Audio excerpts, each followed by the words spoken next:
Hi friends, ഇന്ന് ഞാൻ share ചെയ്യാൻ പോണത് ഓവനും ബീറ്ററും ഒന്നും ഇല്ലാത്തവർക്ക് വേണ്ടിയിട്ട് ഉണ്ടാക്കാൻ പറ്റിയൊരു സിമ്പിളായിട്ടൊരു ടീ കേക്കിൻ്റെ റെസിപ്പിയാണ്. അപ്പോൾ ആദ്യം തന്നെ നമുക്ക് കേക്ക് ബേക്ക് ചെയ്തെടുക്കാനുള്ള ഓവൻ സെറ്റപ്പ് ഒന്ന് റെഡിയാക്കാം. അപ്പോൾ അതിന് വേണ്ടിയിട്ട് ഞാനിവിടെ പഴയൊരു ബിരിയാണി ചെമ്പാണ് എടുത്തിരിക്കുന്നത്. അത്യാവശ്യം വട്ടുള്ളത്, നമ്മുടെ കേക്ക് ടിന്ന് അതിൽ ഒതുങ്ങണം. പിന്നെ അതിൻ്റെ ഉള്ളിൽ വെക്കാനൊരു റിങ്, നമ്മൾ അടുക്കളയിലൊക്കെ സാധാരണ ഉണ്ടാവുന്ന റിങ്ങില്ലേ, അത് അതിൻ്റെ ഉള്ളിലൊന്ന് വെച്ചുകൊടുത്ത് അടച്ച് വെച്ചിട്ട് ഒരു 10 മിനിറ്റ് മീഡിയം ഫ്ലെയിമിൽ വെക്കണം. ഈ സമയത്ത് ഇതിലേക്കുള്ള ബാറ്റർ നമുക്ക് റെഡിയാക്കാം. ഒരു കപ്പ് മൈദ എടുത്തിട്ടുണ്ട്, 250 മില്ലിയുടെ കപ്പാണ് കേട്ടോ. മൈദ ഒരു സ്ട്രെയിനർക്കാണ് ഇട്ട് കൊടുക്കുന്നത് കേട്ടോ. അതിലേക്ക് തന്നെ 1 ടീസ്പൂണ് ബേക്കിംഗ് പൗഡർ ഇട്ട് കൊടുക്കുന്നുണ്ട്, 1/4 ടീസ്പൂണ് ബേക്കിംഗ് സോഡ ഇട്ട് കൊടുക്കുന്നുണ്ട്, പിന്നെ ഒരു നുള്ള ഉപ്പും ഇട്ട് കൊടുക്കുന്നുണ്ട് കേട്ടോ.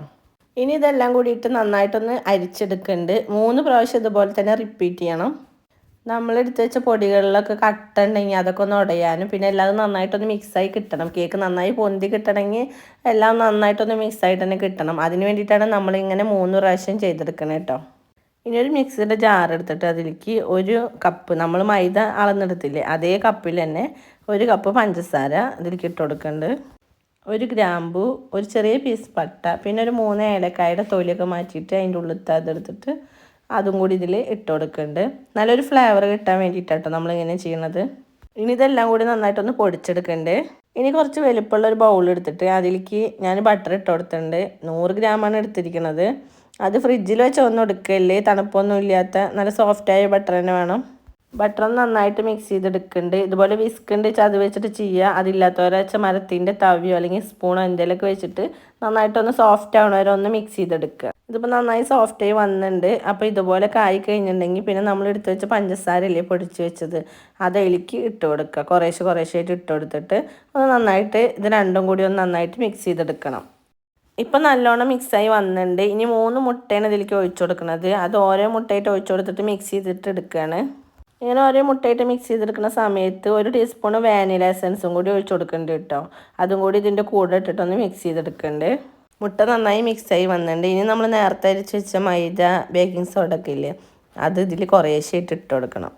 കുറച്ചായി ഇട്ട് കൊടുത്തിട്ട് ഒന്ന് മിക്സ് ചെയ്തെടുക്കുന്നുണ്ട് കേട്ടോ. മൈദ കട്ട പിടിക്കാതിരിക്കാൻ വേണ്ടിയിട്ടാണ് നമ്മൾ കുറച്ചായിട്ട് ഇട്ട് കൊടുക്കുന്നത്. ഇപ്പോൾ ബാറ്റർ ഇവിടെ റെഡി ആയിട്ടുണ്ട്. ഇനി നമുക്ക് ബേക്ക് ചെയ്യാനുള്ള ടിന്നില്ലേ അതെടുത്തിട്ട് അതിൽ 4 പുറത്തൊന്ന് ഓയിലോ ബട്ടർ എന്തെങ്കിലുമൊക്കെ ഒന്ന് തടവി കൊടുത്തിട്ട്, ഞാൻ ഓയിലാണ് ഇവിടെ തടവി കൊടുത്തത്, ഒരു ബട്ടർ പേപ്പർ വെച്ചിട്ട് അതിലേക്ക് നമ്മുടെ ഈ ബാറ്റർ ഒഴിച്ചു കൊടുക്കുന്നുണ്ട് കേട്ടോ. ഇനി ഒരു സ്പൂൺ വെച്ചിട്ട് ഇതൊക്കെ ഒന്ന് ലെവലാക്കി കൊടുക്കുന്നുണ്ട് കേട്ടോ. എല്ലാ ഭാഗത്തും ഒരേപോലെ ആക്കി കൊടുത്തിട്ട് നന്നായിട്ടൊന്ന് ടാപ്പ് ചെയ്തെടുക്കുന്നുണ്ട് കേട്ടോ. നട്ട്സും ഡ്രൈ ഫ്രൂട്ട്സൊക്കെ കയ്യിലുണ്ട് വെച്ചാൽ ഒന്ന് ഇട്ട് കൊടുക്കാം കേട്ടോ. ഇനി നമ്മൾ നേരത്തെ പ്രീ ഹീറ്റ് ചെയ്യാൻ വെച്ച ഓവൻ സെറ്റപ്പ് ഇല്ലേ അതിൻ്റെ ഉള്ളിലേക്ക് ഇത് ഇറക്കി വെച്ച് കൊടുക്കുന്നുണ്ട് കേട്ടോ. അതിൻ്റെ ഉള്ളിൽ എയർ പോകാതിരിക്കാൻ വേണ്ടി എന്തെങ്കിലും വെയിറ്റുള്ള സാധനങ്ങൾ അതിൻ്റെ മേലെ ഒന്ന് വെച്ച് കൊടുക്കണം, നല്ലതാണ്. ഇതിലിപ്പോൾ ചെറുതായിട്ട് എയർ പുറത്ത് പോകുന്നുണ്ട്. അപ്പോൾ ഞാൻ ഇതിൻ്റെ പാത്രം ഒന്ന് മാറ്റി വേറൊരു പാത്രമാണ് വെച്ചത്. ഇതിപ്പോൾ ഇങ്ങനെ അടച്ചു വെച്ചതിൻ്റെ ശേഷം നമുക്ക് ഇനിയിപ്പോൾ കേക്ക് എന്തായെന്നൊക്കെ അറിയണമെങ്കിൽ ഒരു 30 മിനിറ്റിന് ശേഷം ഒന്ന് തുറന്നു നോക്കുക.